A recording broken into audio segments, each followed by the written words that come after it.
Sœurs et frères, 95 visages, histoires différentes et singulières, et pourtant toutes avec un point commun.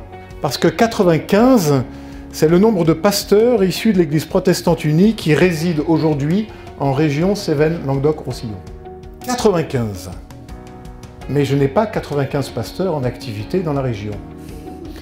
Je n'en ai que le tiers. Les 2 tiers sont donc des pasteurs retraités. Certains sont en bénéfice direct des logements de la Fondation, d'autres non. Et oui, il y a en CLR, Cévennes-Languedoc-Roussillon, 2 fois plus de collègues retraités qu'en activité. Et dans un premier temps, cette réalité me réjouit.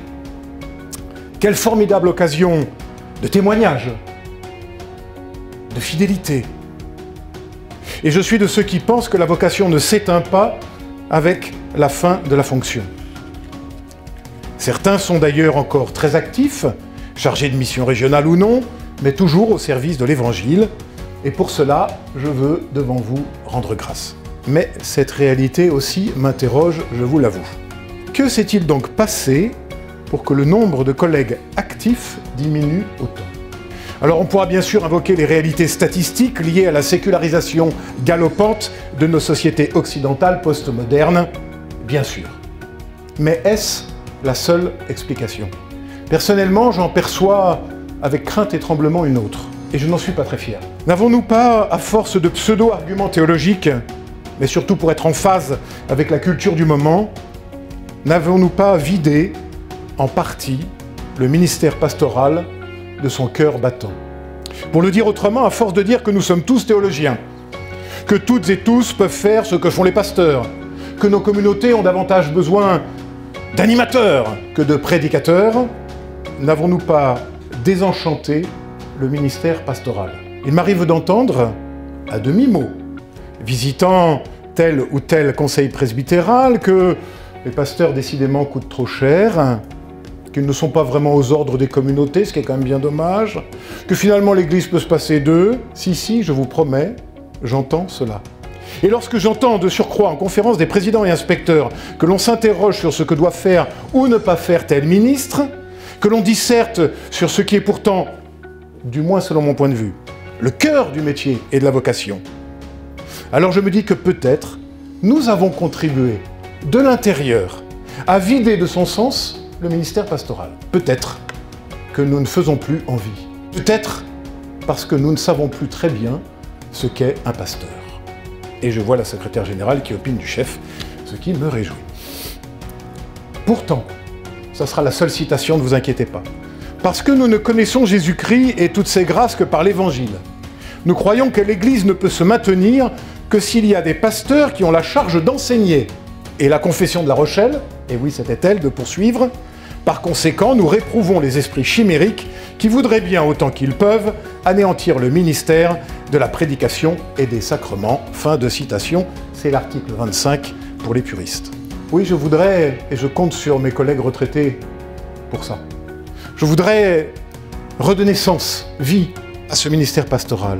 Parce que qu'est-ce qu'un pasteur? Une pasteur, sinon celui qui est appelé à rendre compte devant et avec les autres de sa conversation intime avec le texte biblique.